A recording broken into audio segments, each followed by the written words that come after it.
ഇത് നമ്മൾ നേരത്തെ വാൾപുട്ടി വെച്ച് ഡെക്കറേറ്റ് ചെയ്തിരുന്നൊരു കുപ്പിയാണ്. അന്ന് നമ്മുടെ ഈ പെയിൻറ്റ് ഉണ്ടായിരുന്നില്ല. പെയിൻറ്റ് കിട്ടിയപ്പോൾ നമ്മൾ അതൊന്ന് പെയിൻറ്റ് ചെയ്തെടുക്കാമെന്ന് വിചാരിച്ചു.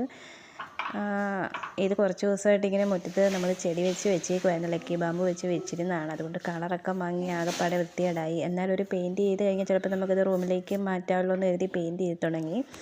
നമ്മളിതിന് നമ്മുടെ കയ്യിലൊരു 4 ഷെയ്ഡ് പെയിൻറ്റേ ഉണ്ടായിരുന്നുള്ളൂ. അത് വെച്ച് നമ്മൾ ഇത്രയും ഡെക്കറേറ്റ് ചെയ്തെടുത്തിട്ടുണ്ട്.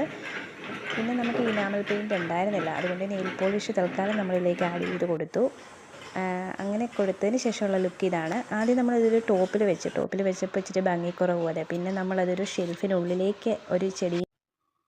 ഇത് നമ്മൾ നേരത്തെ വാൾപുട്ടി വെച്ച് ഡെക്കറേറ്റ് ചെയ്തിരുന്നൊരു കുപ്പിയാണ്. അന്ന് നമ്മുടെ ഈ പെയിൻറ്റ് ഉണ്ടായിരുന്നില്ല. പെയിൻറ്റ് കിട്ടിയപ്പോൾ നമ്മൾ അതൊന്ന് പെയിൻറ്റ് ചെയ്തെടുക്കാമെന്ന് വിചാരിച്ചു.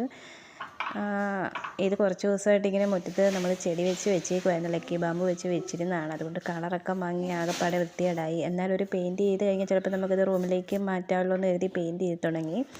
നമ്മളിതിന് നമ്മുടെ കയ്യിലൊരു 4 ഷെയ്ഡ് പെയിൻറ്റേ ഉണ്ടായിരുന്നുള്ളൂ. അത് വെച്ച് നമ്മൾ ഇത്രയും ഡെക്കറേറ്റ് ചെയ്തെടുത്തിട്ടുണ്ട്. പിന്നെ നമുക്ക് ഇനാമൽ പെയിൻറ്റ് ഉണ്ടായിരുന്നില്ല. അതുകൊണ്ട് നെയിൽ പോളിഷ് തൽക്കാലം നമ്മളിതിലേക്ക് ആഡ് ചെയ്ത് കൊടുത്തു.